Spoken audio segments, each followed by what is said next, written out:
Well, when people ask me the question, what's the difference between an S corporation and a C corporation, it's like, well, let's see, we got 2 hours. It's really not that complex. Let me just make a couple real quick basic observation.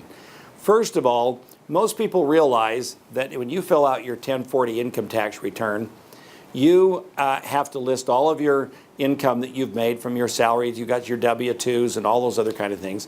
And then you fill out your 1040, or your accountant does, and you take all the possible deductions you can possibly imagine.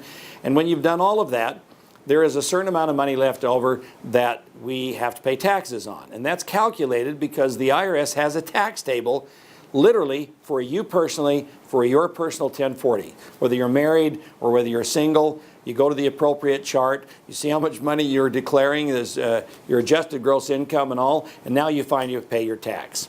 The reason I'm giving you that background is that a C corporation works exactly the same way.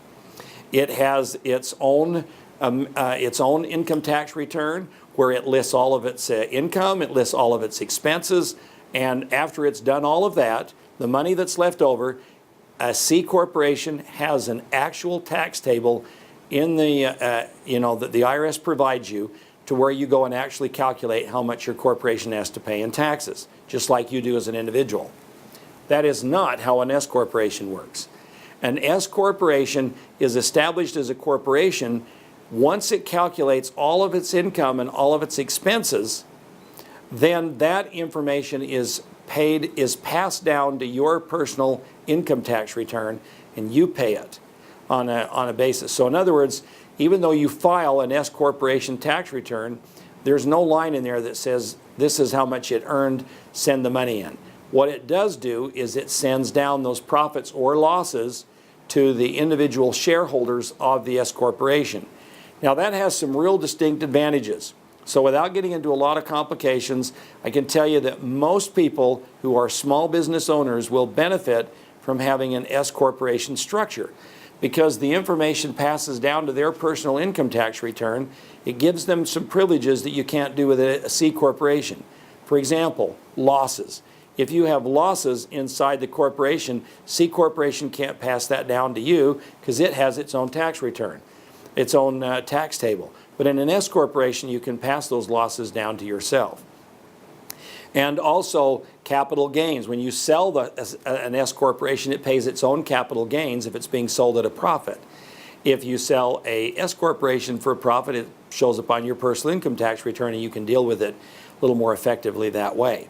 I think, in summary, the greatest benefit to me is that if you have a C corporation, and after you've made all of the profits, after you've taken away all the deductions, the profits that's left over has to be passed down to you as earned income. You got to pay Social Security taxes on it, etc. If you have an S corporation, those profits can be passed down to you, and between you and your accountant, only a portion of that has to be counted as earned income. The other is unearned income, and that can be a substantial savings on self-employment taxes. To me, that's the greatest benefit why I like using my S corporation as opposed to the C, because it lets me pay a substantially less amount of self-employment taxes on my S corporation than I would on a C. So I know that's probably a really quick and dirty explanation, but it might give you something to help work with.